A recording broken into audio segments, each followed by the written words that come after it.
Miss Leila Shing, good afternoon. So, andito naman po tayo. So, katapos lang ng bagyo. Dito naman sa amin, may parating na naman na LPA. Yes, no? Ayan. So, naway mabait si internet natin. Okay, so I'm gonna share the screen now.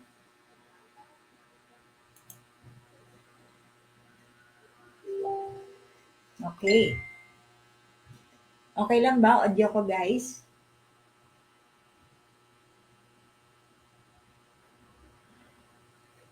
Ayan. So, naway mabait si internet natin kahit maulan. Okay. Can you hear me clearly?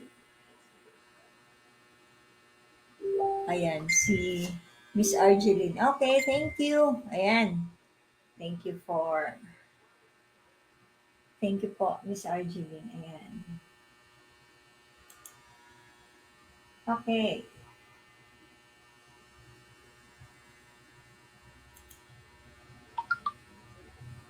Ayan. So, thank you, Lauren. Okay.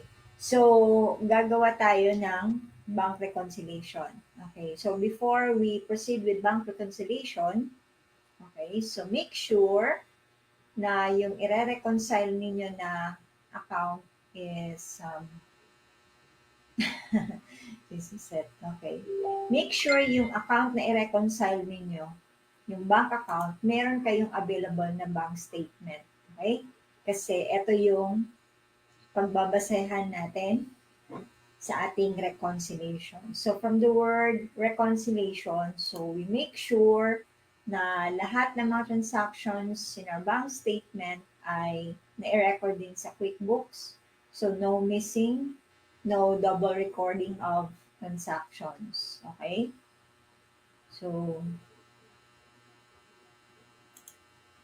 and so we have the sample bank statement, okay, that we're going to reconcile etong bank account natin ngayong hapon. Okay? So, kung makikita ninyo dito sa ating bank statement, we have here, nakagroup siya by batch. Right? So, eto, makatulong to sa aayos natin ng data mamaya pag mag-download tayo coming from QuickBooks. Okay? So, we have here deposits and additions. Okay? So, ito yon, ATM and debit card withdrawals, electronic withdrawals, and fees. Okay? So, from beginning balance natin, July 1, tapos ending balance niya at the end of July. So from 10,364, naging 14,764. So it means tumaas or mas malaki yung money in, right? Kasi from 10,000 naging 14,000. Tama ba? Okay. So, tumaas siya. So, kung kunin nyo yung difference ni 10,364.76 minus 14,764.12, okay. So, there's an increase of magkano? 4,399.36. Okay. So, pwede nyo rin yan siyang basis to check kung i-add nyo tong deposits and additions less ATM and debit card withdrawals less electronic withdrawals and fees. Okay, so 55,594.25 minus 16,116.14 minus 35,050.75 minus 28. So still we have 4,399.36. Okay. So etong data na to, magagamit nyo to. Okay? So, since ito yung basis natin pag mag-reconcile tayo, syempre, alamin muna natin kung lahat ba ng bank feeds pertaining to July for the month of July 2022 ay naipasok na ba sa QuickBooks. Okay? So, kung halimbawa naipasok na siya, okay, so you can go here para malaman mo kung meron bang mga missing, meron bang mga double recording of transactions, okay? So, magda-download tayo. Okay.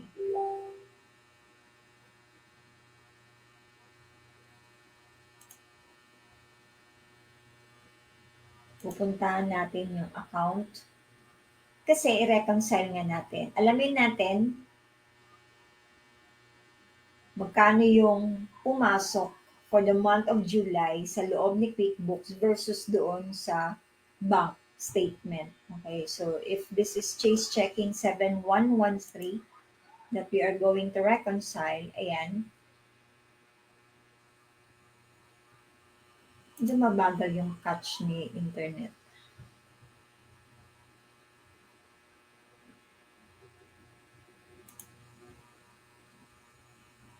Okay, so ang gagawin ko, pasosobrahan ko siya ng konti, no? Oops. I'll make this, kung July siya, gawin ko muna siyang June 29. Okay. June 29 hanggang August 1. Yan, para sure. Tingnan natin. Okay. And then, export mo siya. Okay?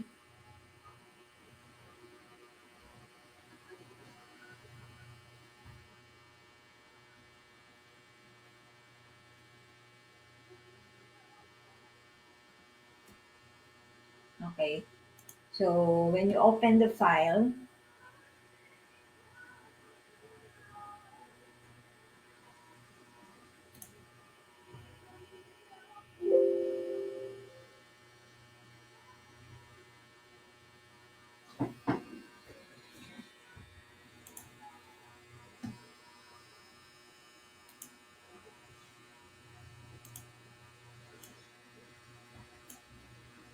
so ginagawa ko niyan,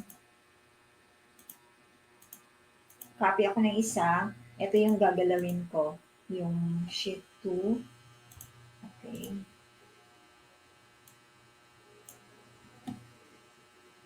So, iwanan ko lang muna si June. Ayan. Dito ako mag-start. Hiwalayin ko lang. Okay, so we have here July, tapos hanggang, ayan. So, I'll make a space here. And then, for the month of July, kunin ko yung total ng transactions. Okay? So, that is 4889.47. Okay? So, for the month of July,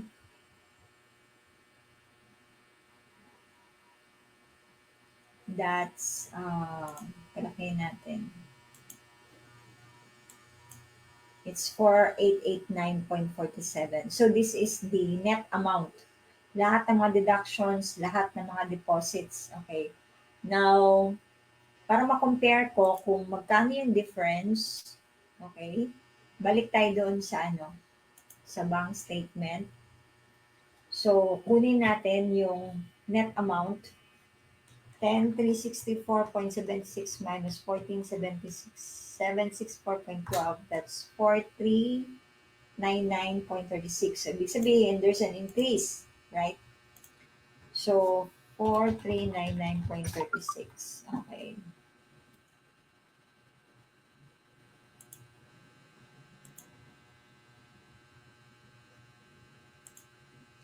So, ito yung sa bank statement, 4,399.36. Ito yung kay QuickBooks. So, ibig sabihin, kung may sobra siya, right? So, I'm going to get the difference. Ayan. So, meron siyang 490.11 na sobra. Okay. Now, hindi naman natin alam kung saan dito, right? So, next ko na gagawin is, igugrupo ko siya based on etong summary na to. Igrupo ko si deposits para malaman ko kung nasaan galing yung difference. Baka yung difference na yun ay nanggaling sa ATM and debit card withdrawals na batch or sa electronic withdrawals. Okay? So, i-group ko siya.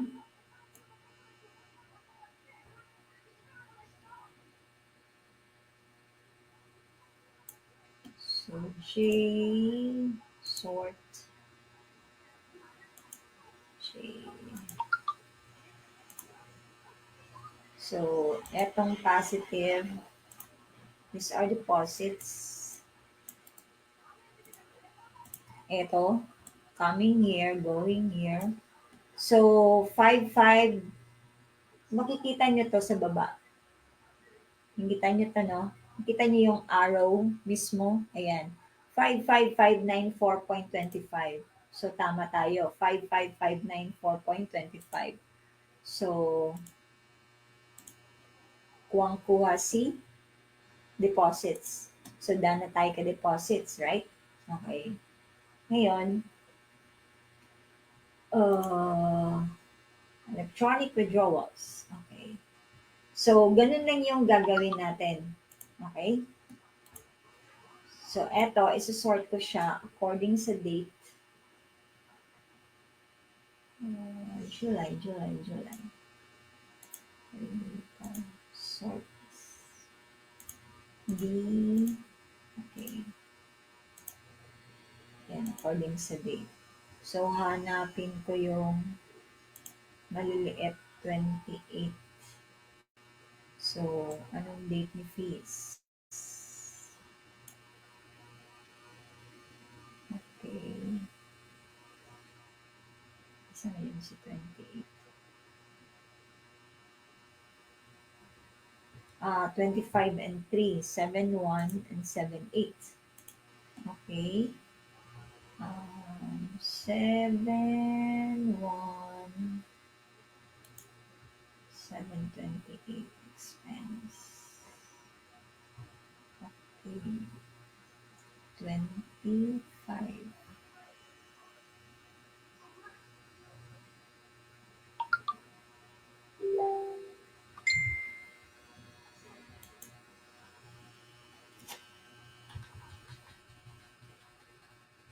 Long charges. Ayan. So we have here 25. So meron ng 28. Okay. So, yan ang ginagawa ko. Kinukulayan ko yung kung ano yung amount na nakikita ko sa bank statement going to this downloaded QuickBooks data. Okay? So, ganun lang gawin. Ko-compare mo lang siya, right? Para makita mo yung difference, no?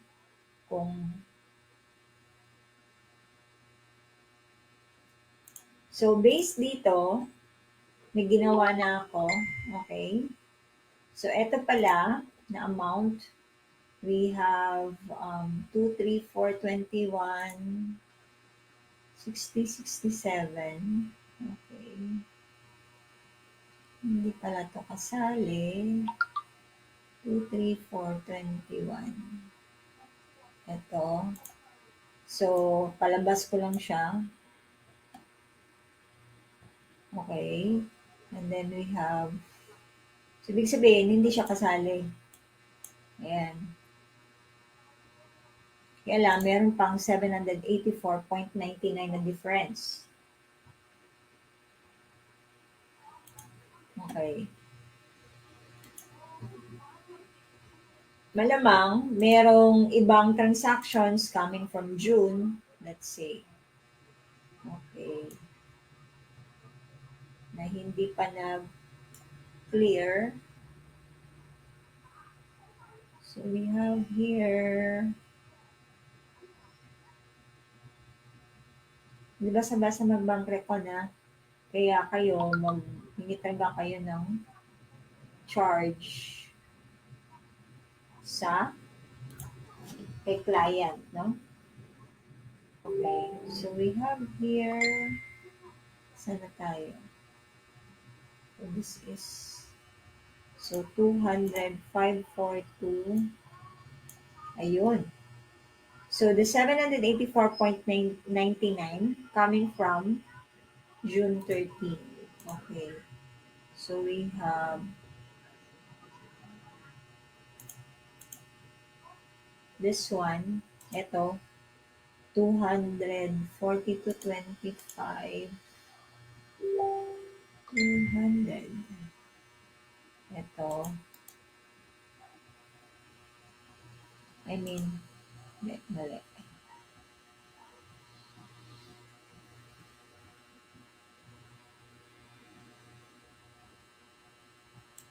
This one, and this one. So, tingnan natin. Plus. Ayun, 784. So, meron palang June na transaction. Okay. So, tingnan natin kung zero out na siya. Okay, so zero out na siya. Okay? Ayan, zero na siya. So, pareho na sila. Ngayon, since okay na, nakita mo na ano yung mga transactions na hindi kasali, ano yung mga transactions yung sinali last month, okay, now it's time for you to reconcile. Okay. So, punta tayo dito sa gear icon. Yan o, reconcile. Okay. So,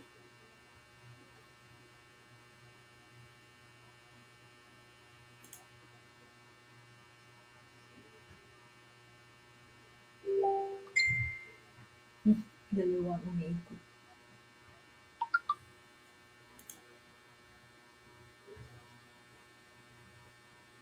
Okay. So, ito yung bank account na nire-reconcile natin, 7113. Okay. So, lagay natin ang data.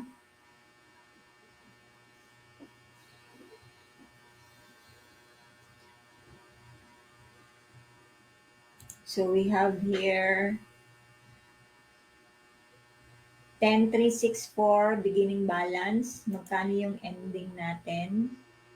Titingnan natin doon sa bank statement. That's 14,764.12. Okay? 14,764.12. Okay? So if it's 14,764.12, that's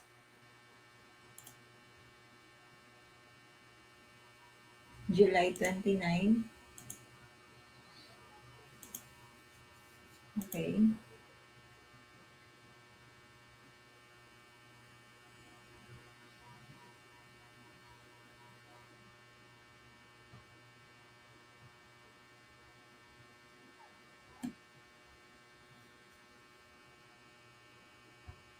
So, chinek na natin kung ano yung mga kasali. So,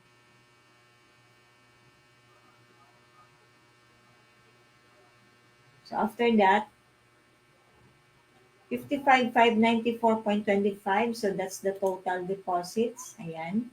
Tapos, i-add mo lahat ng deduction. So, 16,106.14 plus 35, 50.75 plus 28. That's 51,194.89. Okay. So, zero and difference. Finish now.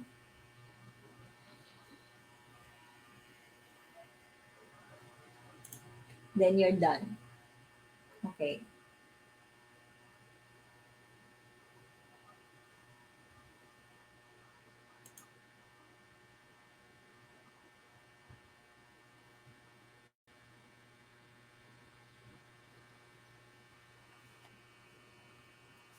Okay, nasundan ba? Yan. So, that's how you reconcile inside QuickBooks. Okay. So, titingnan natin. Ito, yung summary.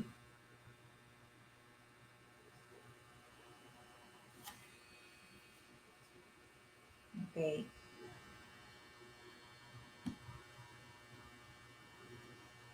So, kung ano yung mga unreconciled items, may be reconciled on the next month. So, pwede din yun. Or yung mga old and clear transactions. Okay, so dapat alamin natin yung status nila. So, these are the checks and payments that have cleared for July. Okay. And sa baba naman, okay, so ito na yung pumasok. Ito yung mga deposits and credits. Okay. So, etong mga uncleared checks and payments as of, let's say, ito. Yan. So, dapat alamin natin ano yung mga status nito. Bakit andito pa siya. Okay.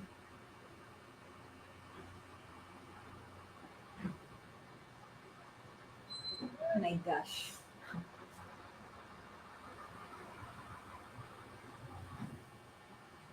Okay.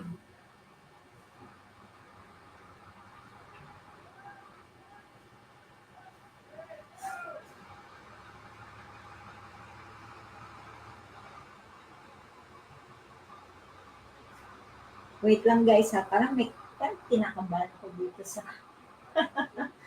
sa cargo na pumasok sa subdivision namin. Okay.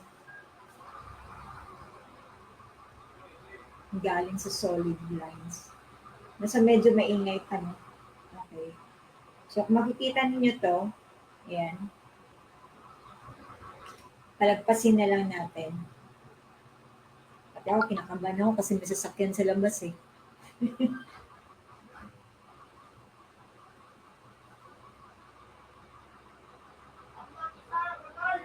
Ano ba yan? Ay, nasa-stress ako. Okay. Ah, solid lines na cargo. I think this is 10-footer. Okay. Meron sigurong delivery dito sa loob may nagpa-deliver siguro dito sa loob ng subdivision. Siyempre, yung sasakyan doon sa labas. Alam niyo naman yung footer van. Okay. So anyway,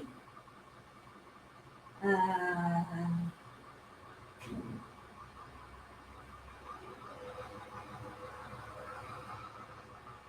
nako. Ay, ang internet wirings namin. Nako. Nalagpas. Shit. Parang ako kinakabahan. Parang gusto ko lumabas. Alam niyo yun? Okay. Yung wirings ng internet namin. Well, anyway, hi, nawala ako sa focus. Ayan. Okay. So, ito yung mga na-reconcile na deposits and other credits cleared. Okay. Then, we have also here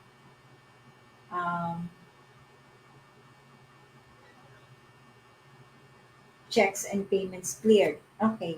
So, meron ba kayong na-encounter na yung beginning balance ay nagkaka-off siya? Okay. Nangyayari ito pag lalong-lalo na kung si client niyo mahilig mag-delete, mahilig mag-void, mahilig magpalit ng amounts. Right? Okay.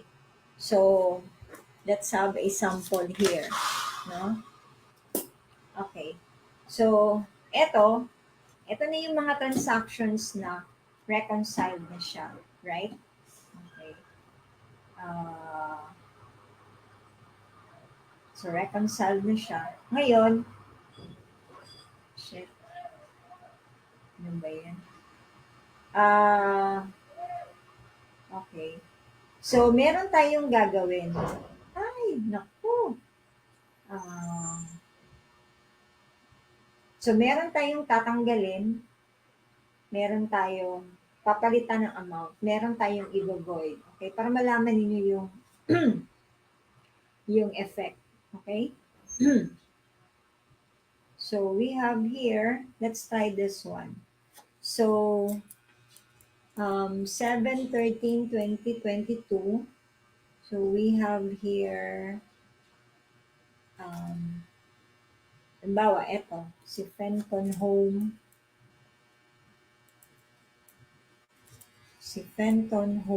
Furnishing. Okay. So, wait lang. Okay. So, halimbawa, eto. So, reconcile na to siya. Halimbawa, eto, 713. Halimbawa, sabi ni client, ay, hindi naman to pumasok sa bank eh. Pero hindi niya alam. Okay? Na-delete niya. Okay? Yan. Wala siyang pakialam. Okay? So, na-delete niya. No? Okay? Meron ba kayong ganun na client? Meron akong client na wala siyang pakialam. Mag-delete, mag-void, mag-change ng amount. To the point na umabot yung million yung difference. Okay?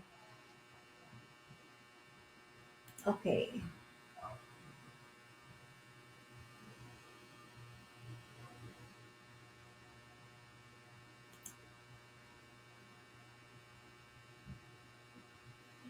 So, meron tayong na-delete, right?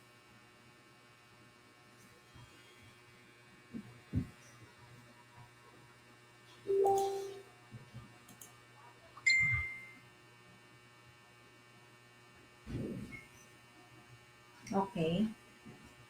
So, balik tayo sa reconcile.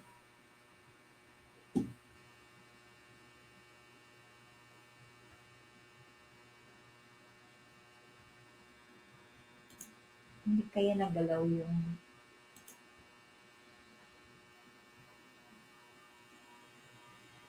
okay. So, meron na tayong na-delete. Another one is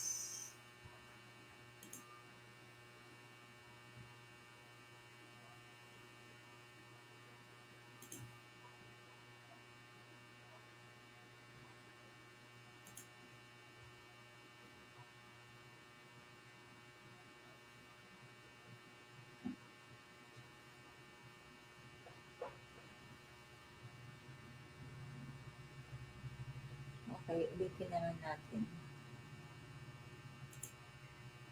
Tektuhan na ata yung ano.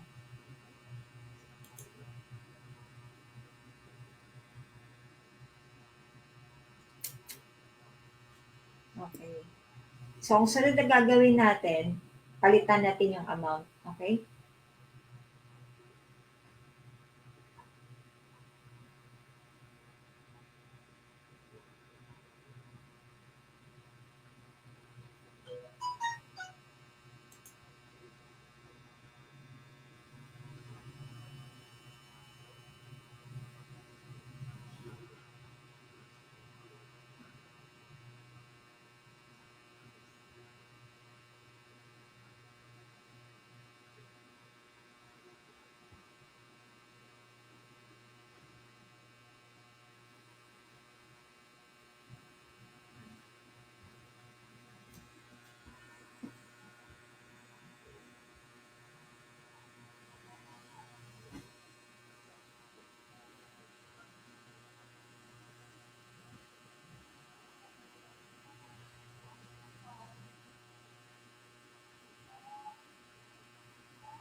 So, another one is, let's say, eto, palitan natin.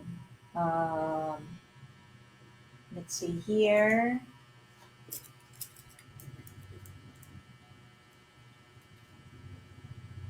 Kanina, nag-delete tayo. Right? Ba't ba pabalik-balik?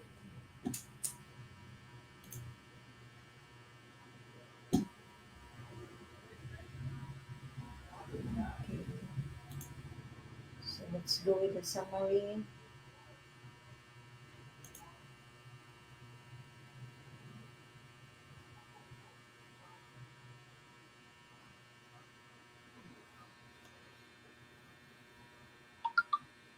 Okay. So, we have here Amazon. So, 606.27.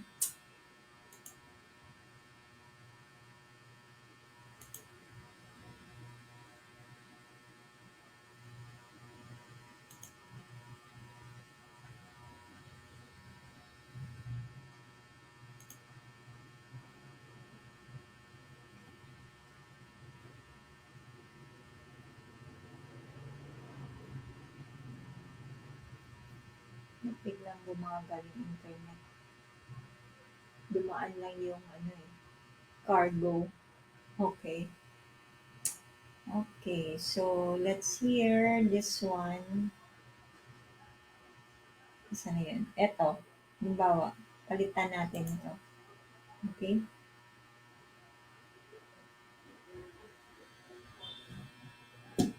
Ay, nako. Meron na ata itong Dito na lang tayo sa mabilis. Nakikita naman yan eh.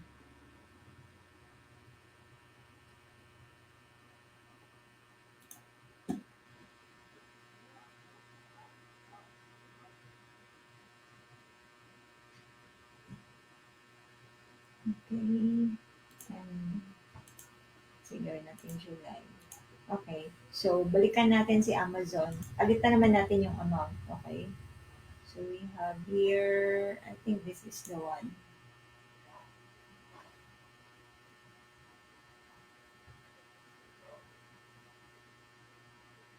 Tumagal tayo eh. Tumagal si internet.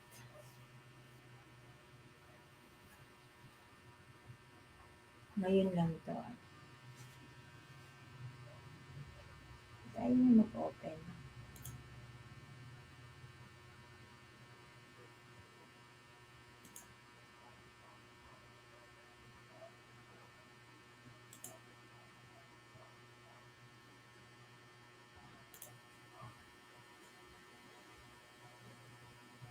Ang bagal ng touch niya.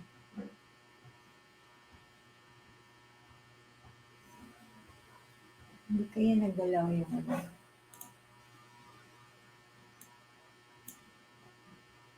So this one,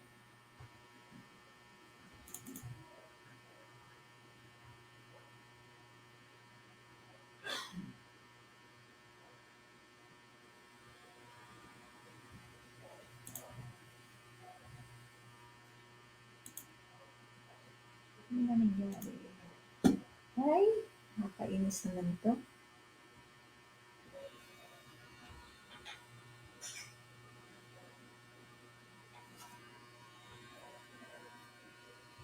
Okay, habaan ng pasensya. Ay, nako. Ayan, okay. So, palitan natin ang amount. Tignan natin ng 600. Okay? So, save and close. Ayan. And then, yung isa naman, ang gagawin natin is void. Okay? Ito yung mga transactions na na-reconcile na natin. Okay? So, okay. So, make it here. Natin July. Okay. So, meron tayong EBOB oil. Okay. So, what date? So, this is 7/5.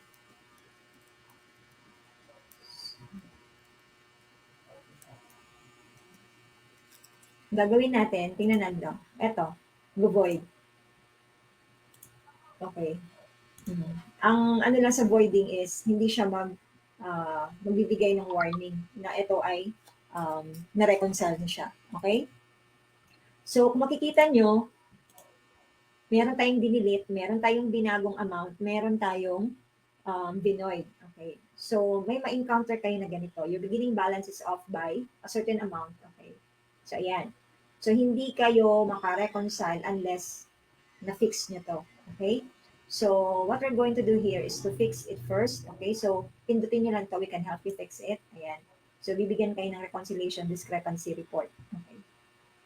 So, okay lang yung ganito, no? Okay lang. Kasi, ano tawag nito? Dalawa lang, dalawang transactions, limang transactions, okay lang siya. Kaya lang, ang mahirap lang kasi pag masyadong madami. Okay? So, konti lang yung difference niya, yung discrepancy difference. Ang challenge lang nito pag masyado na siyang malaki yung difference and then very material. Okay? So, diyan na yung maglalaro yung kailangan mo ba siyang ulitin mag-reconcile or gawa ka na lang ng adjustment. So, depende sa sitwasyon. Okay? So, paano natin to siya i-correct? Okay. So, una-una, let's try this one. So, click mo lang view. Okay.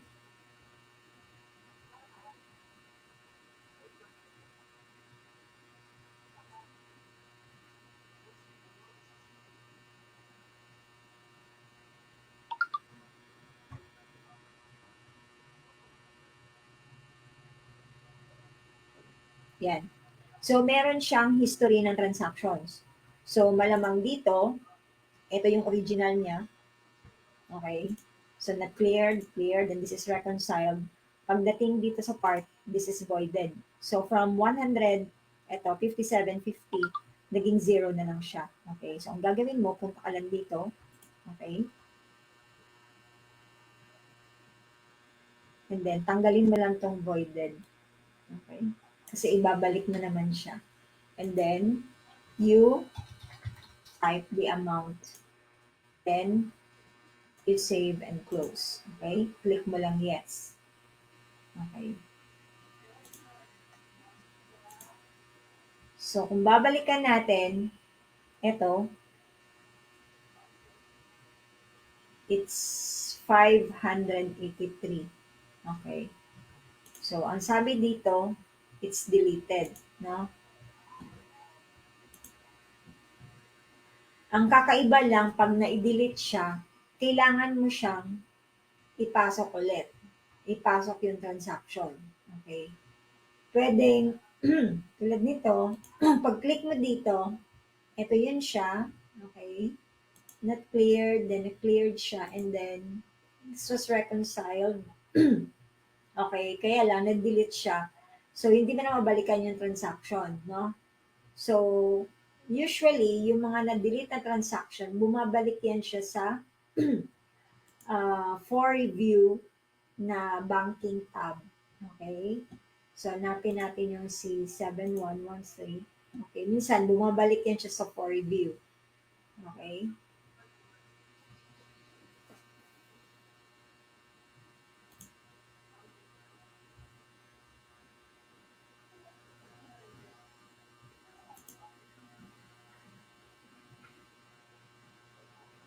Okay.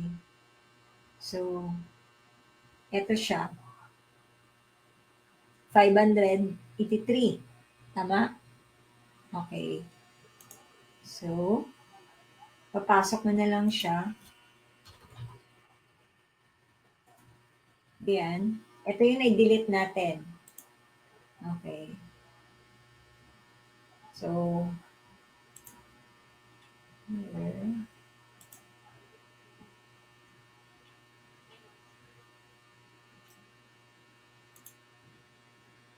So, inaipasok na natin yung na-deleting na natin dito sa reconcile.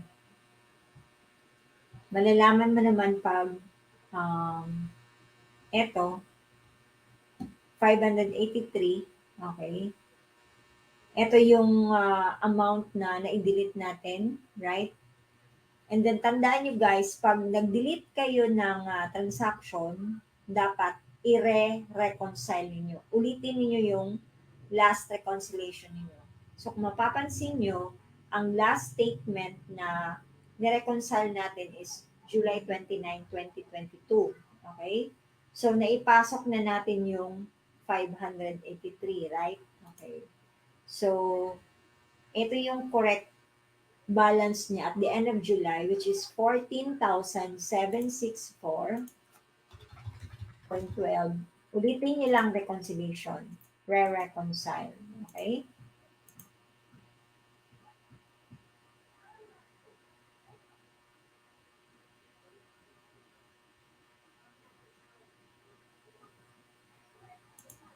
So, hanapin ninyo.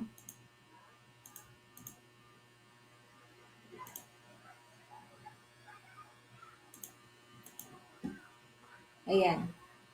Si 583. Kuha nyo. Ayan na siya. So, 713. Okay. So, you click finish now para maibalik mo siya ng pag-reconcile.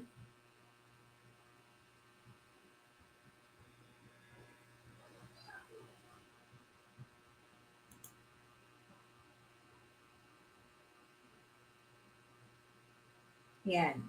So, wala ka na makikitang something red dito. Okay? Yung beginning balance is off by ganito. Okay?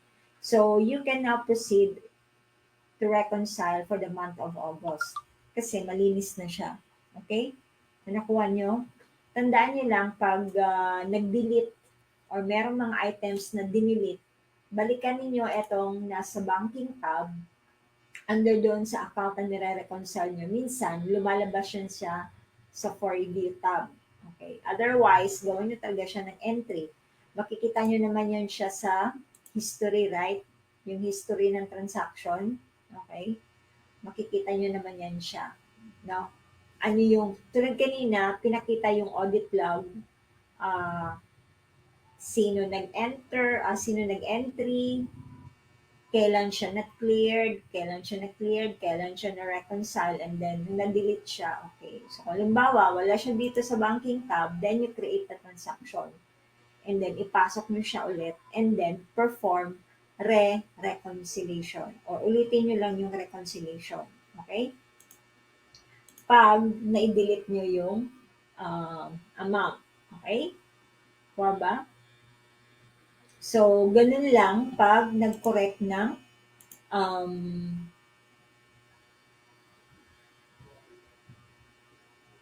what do you mean, Yeyen, yung yearly? Ibig sabihin ba,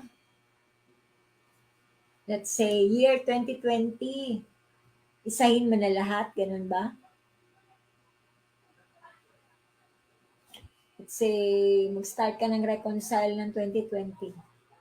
Ang sinabi bang yearly reconciliation is,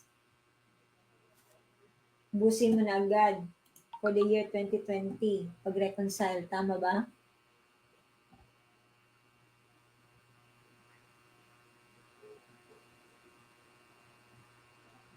Tama ba pagkaintindi ko? Miss Yeyen? Hindi pwede. Mahirapan ka niyan. Okay.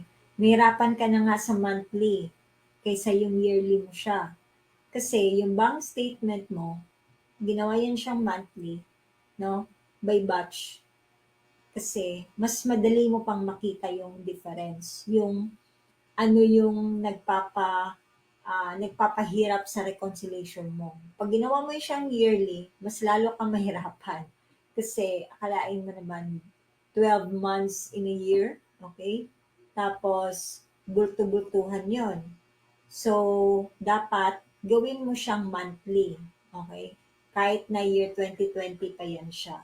No? 2020, 2021, and then 2022. Kasi mas ma-manage mo siya. Dahil good for a month lang siya. Unlike kung ubusin mo yung buong taon. Okay? Mas mahirap yun. So, ang gagawin mo, monthly pa rin. So, for the year 2020, start ka January, reconcile. February, reconcile. March, reconcile. April, reconcile. May reconcile, June reconcile, not yearly. Let's say for the year 2019, check mo na lahat. Hindi, mahirap yun. Mahirap i-manage yun. So, still make it monthly. Kasi, yung bank statement natin is naka-monthly siya. At saka, mas madali siyang ma-manage. Okay? So, make it monthly pag-reconcile. So, yung kanina nga, tingnan natin, di ba? Meron palang mga due na transaction. Eh, di kung gawin mo yan siyang yearly, hindi mo siya makontrol. Mas lalo kang mahirapan. So, kaya binabatch natin yung pag-reconcile. So, if possible, make it monthly. Okay? Okay na, Miss Yayan? Yan.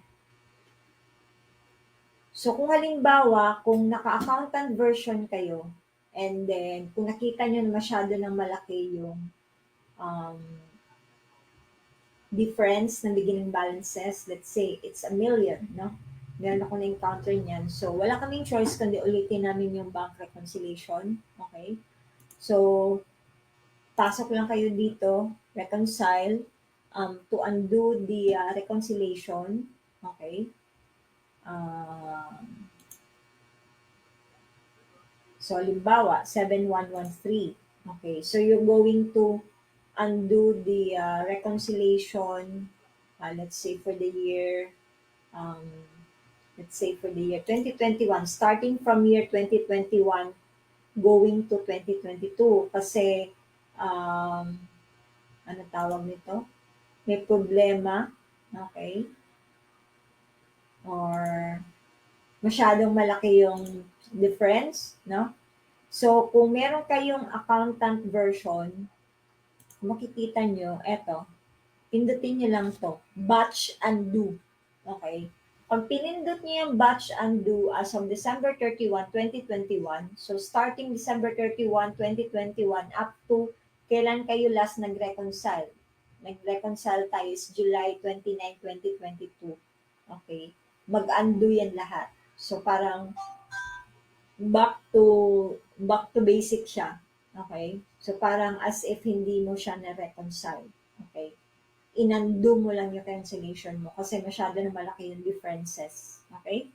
So, pwede yan siyang gawin pag naka-accountant version. Pag meron kayong tools to batch undo. So, pindutin nyo lang batch undo. Okay? Meron na yan siyang prompt na notification na magsasabi na are you going to undo the reconciliation? Ayan. Tapos, i-click yes lang. Okay? Yung mga tinanggal na amount June, July, 7% naman, saan na po yung mapupunta? Yun na po, downloaded nyo sa file. Saan na yan? Okay. Yung po mga tinanggal na amount during the July, around 7 na plus, saan na po yun? Nasa ano na, nasa mismo na siya sa, kasali na siya sa na-reconcile. Yung ginawa natin doon sa pag-void, kung nakikita nyo, nilagay natin yung amount kasi na-void siya, no? So, um, naging zero siya, right? Yung pag-void. Kaya nilagay natin yung amount ulit. Okay? So, after nun, pumasok na yan siya. Kaya automatic papasok na yan siya kay QuickBooks. And then, yung na-delete lang, ang babantayan nyo lang sa pag-delete is tingnan nyo lang yung sa banking tab, yung sa for review. Minsan kasi, nakikita yan dyan sa banking tab for review. Pero pag hindi, ang gagawin yung reference is yung naka-audit lang, yung history ng transaction.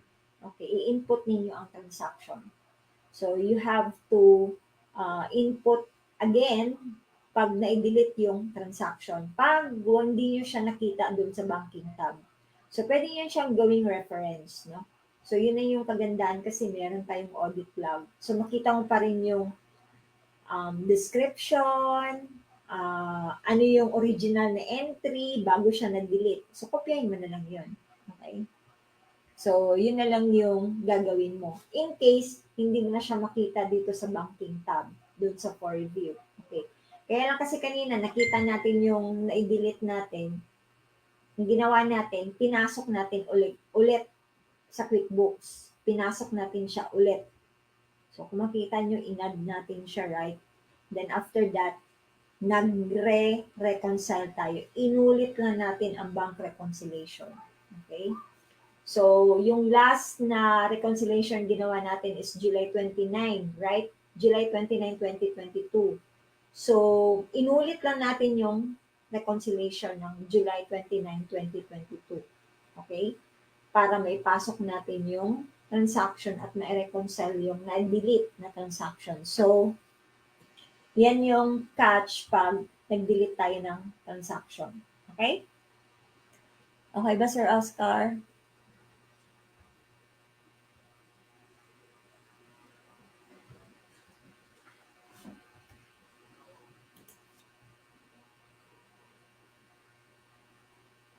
Okay, so, any question?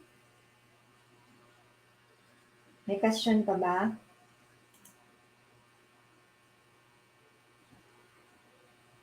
Meron din nangyari sa amin na hindi siya naka-accountant version. So, anong ginawa namin? Para meron akong accountant tools. So, ang ginawa namin is, dapat i-invite ako ni client as an accountant para pag open ko ng files niya is naka-accountant version ako. So, nagawan pa rin namin ang paraan. Okay? So, inulit namin ang reconciliation kasi that's 1.6 million ang difference. Imagine from 2018, 2019, 20, marami na siyang na-delete. Okay? So, meron kasing ganun na client, no? Hindi kasi nila alam yung consequence pag na-reconcile na siya tapos nag-delete sila, meron silang binoid, meron silang binagong amount, ganyan. Tapos yung pala na-reconcile na. So, pagtingin mo, oh, ba't to na off ang beginning balance? So, yun pala yun. Marami nang ginalaw. Okay? Although, na-reconcile na siya. So, pag na-master niyo guys, yung ganyong sitwasyon, lalong-lalo yung sa bank reconciliation, okay? So, malaking ano na yan siya, malaking impact na yan siya sa books ni client. Okay? Kasi ikaw lang yung nakaalam kung paano yan siya i-resolve yung issue na yon. Okay? So, kahit nakafocus lang kayo sa clean up skills, no? Tandaan niyo lang kung ano yung mga accounts na dapat i-clean up. Okay? Kahit dito lang kayo mag-focus, premium skill na yan. Okay? Kasi paulit-ulit lang naman eh. Paulit-ulit. Okay? So, same process, same procedure, gano'n. Okay? Pag naka-encounter kayong off-balance, so alam niyo na kung paano, then, ayun, marunong na kayo mag-troubleshoot. Okay? So, meron pa bang katanungan? Kahit anong business industry po, pwede namin apply. Yes. Yep. Yes, Miss Dita. Oo. Ganun pa rin yung process, actually.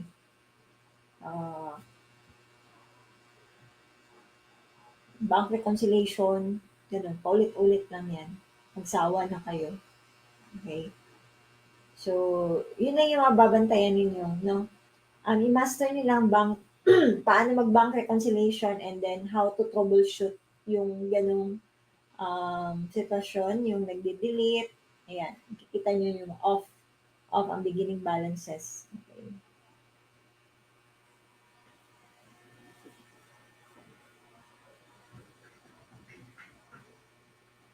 Okay ba? Meron pa bang meron pa bang question?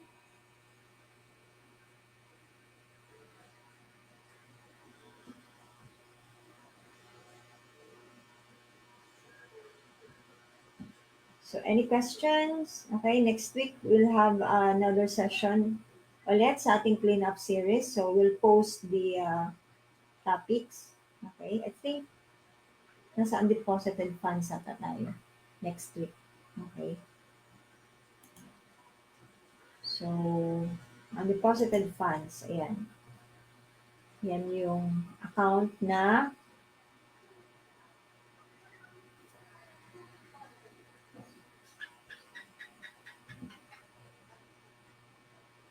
ulit na lilinisin natin. Okay, so any questions? Wala na ba?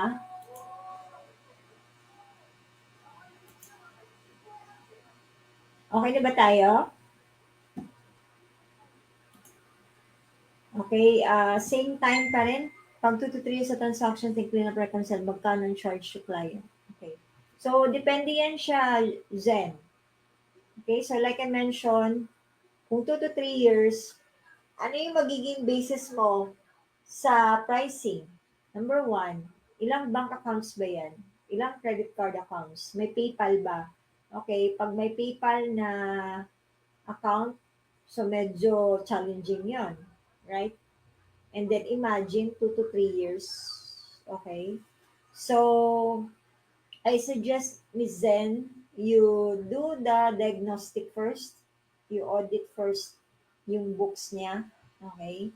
And then, you note, i-note mo ano yung mga findings mo. Siyempre, di mo pa man yan malalaman eh kung kailan siya nag-reconcile o malamang hindi pa siya nag-bank reconciliation ever since. So, malaking work yun. Isa na yun. Okay? Ilang taon. Okay, isa na yan. So, gaano ba ka-complex ang business ni client? Service lang ba? Okay, pag service lang kasi madali lang. Pero pag merong inventory, okay, isa din yan sa i-basis mo sa pricing mo. Okay? Kasi ako, pag service, less than 200 transactions, okay, usually I charge between 120 to 140 per month, $140 per month. Then i-times ko siya ng 12. Okay, that's for a year, no? So at least one bank account or one credit card. Wala pa yung PayPal ha. Wala pang PayPal yon. So, one bank account, one credit card, two bank accounts ba kahit wala siyang credit card. So, yun yung starting na rate ko. Okay? So, alamin mo muna. Mahirap kasi magbigay tayo ng pricing na hindi pa natin na-check yung books, no? So, i-check muna natin. So, ilang bank accounts, tapos ngayon, sinabing 2 to 3 years, 5 bank accounts pala yun. Eh, hindi mo pa alam kung magkano o ilang transactions niya monthly, right? So, dapat alamin natin yun bago tayo um, bigay ng pricing. So, sabihan niyo muna si prospect to perform an audit para ma-check mo kung ano yung problema dun sa account niya or yung sa books niya. Okay? Before we go with the pricing. Okay? Ay, yung business, magkano charge sa client? Yung mga uncleared checks, yung mga uncleared na yan, lalong-lalo na yung mga past uncleared or old uncleared checks, i-check nyo kung ano yung status. Otherwise, dahil hindi naman siya pumasok sa bank, pwede nyo siyang i-reverse, okay? Or pwede nyo siyang i-close or tanggalin. Kasi hindi naman siya pumasok sa bank.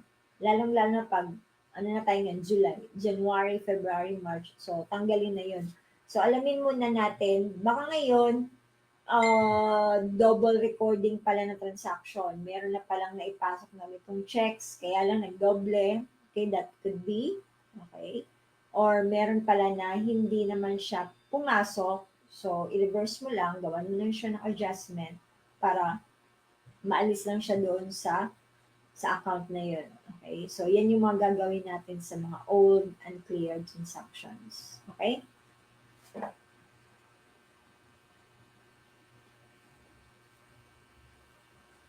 So, any question?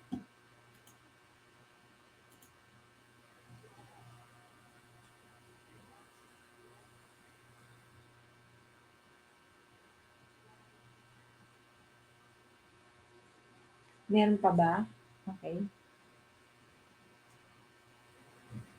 Okay na ba tayo?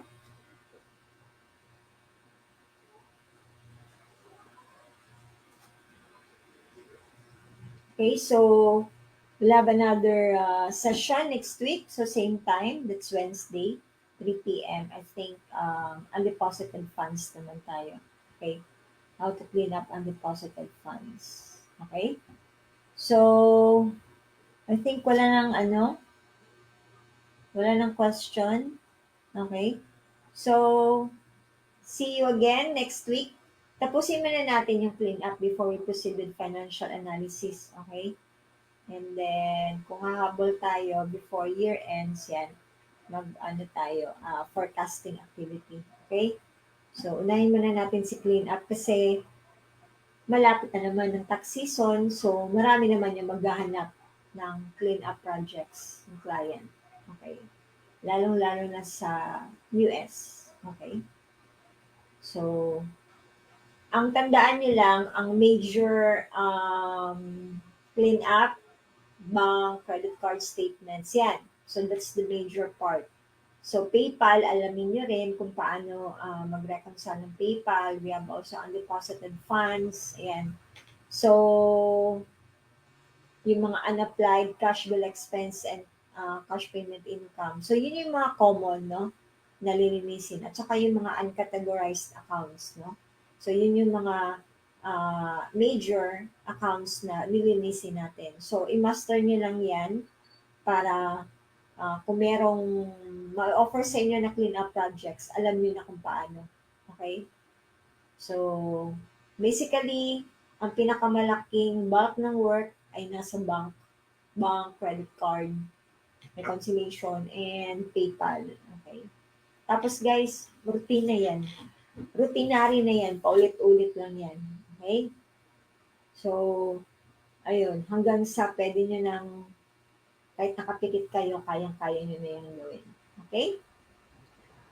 So, next meeting, so we have another session. Okay, so 3 p.m. Okay. So, ingat po guys. Thank you. Thank you for being with me this afternoon. So, see you again next week. Okay. So, bye-bye. Thank you, thank you.